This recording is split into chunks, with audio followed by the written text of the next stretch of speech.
Hello, good afternoon everyone. आज के lecture में हम देखेंगे तो हमने गांधी जी के जो आंदोलन है उसमें से हमने दो चीज़ों को पढ़ लिया है।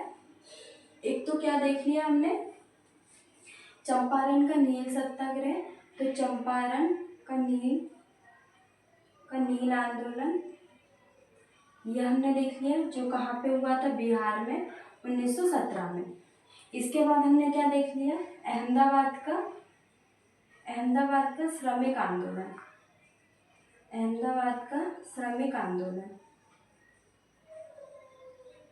श्रमिक आंदोलन जो कहाँ हुआ था, 1918 में अहमदाबाद गुजरात में हुआ था। आज के लेक्चर में हम देखेंगे खेड़ा आंदोलन, खेड़ा सत्याग्रह और रोलेट एक्ट देखेंगे। तो सबसे पहले हम खेड़ा सत्याग्रह देखेंगे। तो ये कहाँ पे हुआ था, सबसे पहले हम ये देखेंगे कहाँ पे हुआ था। तो ये गुजरात में हुआ था। इसके बाद देखेंगे तो ये कब हुआ था, तो 22 मार्च 1918 में। इसके बाद देखेंगे तो ये किसके नेतृत्व में हुआ था, वास्तविक, और इसको क्या बोलते हैं, गांधी जी का वास्तविक किसान आंदोलन।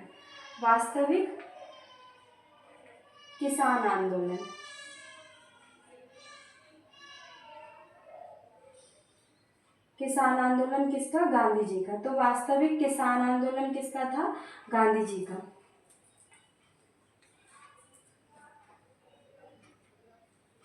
तो वास्तविक किसान आंदोलन गांधी जी का, और नेतृत्व किसने किया था, इसका नेतृत्व गांधी जी के द्वारा इसका नेतृत्व किया था। अन्य कौन थे, तो अन्य में हम लिखेंगे वल्लभ भाई पटेल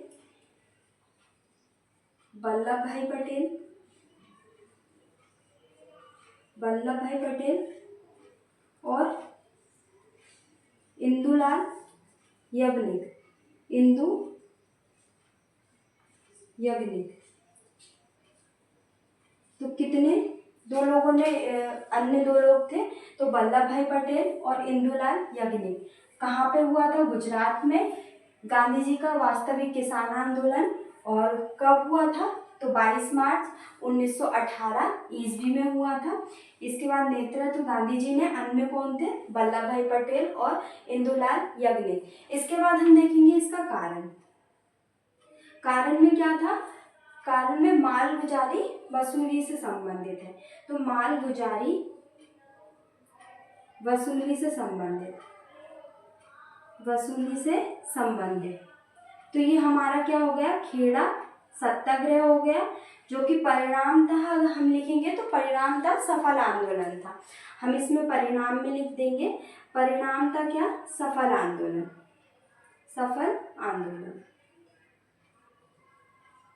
परिणाम था क्या, ये सफल आंदोलन।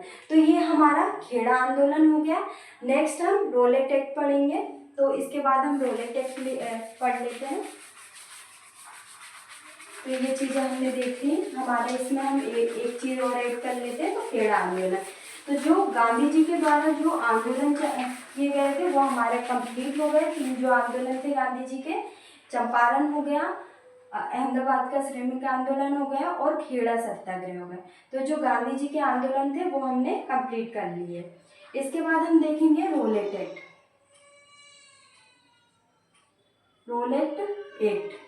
रोलेट एक्ट कब आया था, तो रोलेट एक्ट की हम डेट लिख देते हैं यहीं पे, 19 मार्च 1919 को ये एक्ट आया था।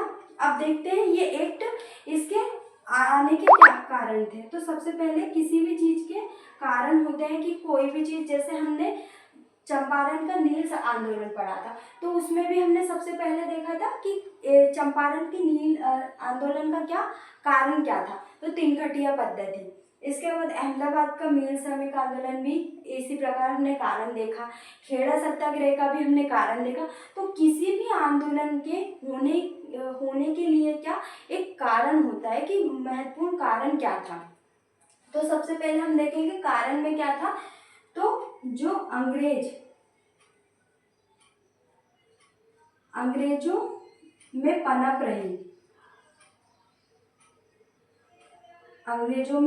रही असंतोष। असंतोष किस बात का, कि कहीं ये क्रांतिकारी घटना करते करते क्या स्वतंत्रता प्राप्त ना कर ले, तो अंग्रेजों में क्या पनप रही असंतोष, है ना, वह बढ़ता असंतोष, बढ़ता असंतोष भी हम लिख सकते हैं, तो बढ़ता असंतोष। और एक कारण और है जो मैंने आपको अभी बताया, क्रांतिकारी गतिविधियों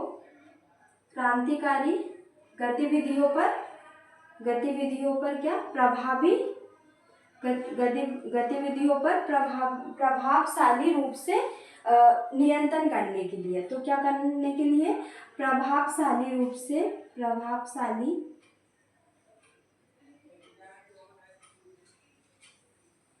रूप से नियंत्रण करने के लिए या निपटाने के लिए, हम दोनों बोल सकते हैं, के लिए क्या रोलेट एक्ट लाया गया था। तो ये किसके द्वारा लाया गया था, सबसे पहले हम ये देखेंगे, तो किसके द्वारा, वायसराय कौन थे उस समय भारत के, तो वायसराय कौन थे भारत के उस समय, जेम्स फोर्ड थे। क्या थे,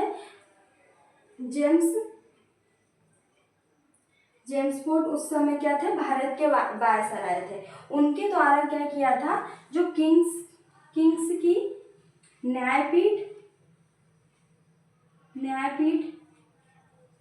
के न्यायाधीश कौन थे, न्यायपीठ के न्यायाधीश कौन थे, तो सिडनी रोलेट, उन्हीं के नाम पे क्या रोलेट एक्ट बना था।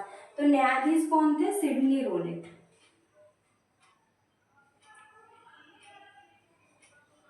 रोलेट द्वारा क्या किया था, ये पारित किया था,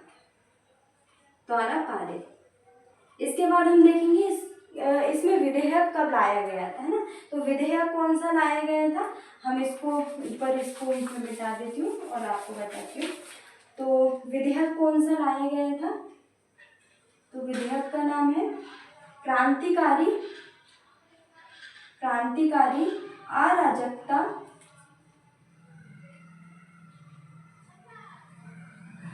कारी अधिनियम, जिसको क्या बोला, रोलेट एक्ट।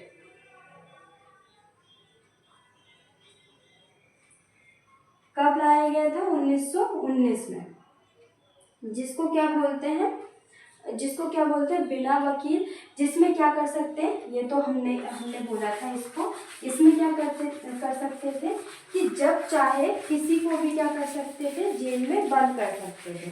क्या कर सकते थे, तो जब चाहे किसी को भी जेल में बंद कर सकते थे।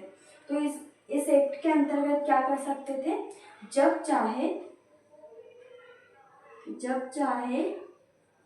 किसी बिना मुकदमे के, है ना, तो हम ऐसा लिख देते हैं, जब चाहे बिना मुकदमे के किसी को भी जेल में बंद कर सकते थे।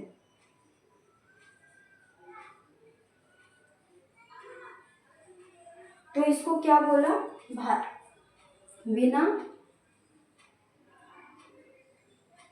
बिना वकील, बिना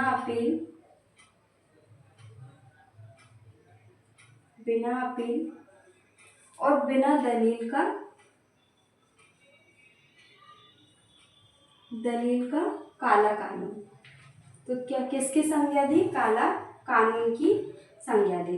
इसके अंतर्गत क्या किया, तो अनेक क्रांतिकारियों को क्या जेल में डाल दिया गया। फिर इस रोलेट एक्ट के विरोध में क्या किया गया, तो गांधी जी के द्वारा क्या किया गया, 6 अप्रैल 1919 को, तो 6 अप्रैल 1919 को सत्याग्रह सभा का गठन किया गया, जिसकी अध्यक्षता किसने की, तो सत्याग्रह सभा का क्या किया, सत्याग्रह सभा की गई, जिसकी अध्यक्षता किसके द्वारा की गई, तो अध्यक्षता किसके द्वारा की गई, गांधी जी के द्वारा की गई। इसके उपरांत क्या किया गया, तो गांधी जी को गिरफ्तार कर लिया गया। फिर उसके बाद जन आक्रोश के कारण क्या किया, गांधी जी को छोड़ दिया गया। देन हम रोल एक्ट को इतना ही, उसके बाद क्या रोल एक्ट वापस ले लिया गया। रोल एक्ट को आगे फिर गांधी जी के बाद फिर हम आगे की चीज़ें नेक्स्ट लेक्चर में देखेंगे कि क्या हुआ। तो 6 अप्रैल 1919 को सत्याग्रह सभा की अध्यक्षता किसके द्वारा की, गांधी जी के द्वारा की। तो हमने क्या क्या देख लिया, चंपारण का नील आंदोलन देख लिया, अहमदाबाद का श्रमिक आंदोलन, खेड़ा आंदोलन और रोल एक्ट हमने पढ़ लिया। तो इसको हमने पूरा देख लिया। नेक्स्ट लेक्चर में हम जलियांवाला हत्याकांड देखेंगे, जो कि कब हुआ, 19 अप्रैल 1919 को हुआ। तो हम ये आगे की चीज़ें नेक्स्ट लेक्चर में देखेंगे।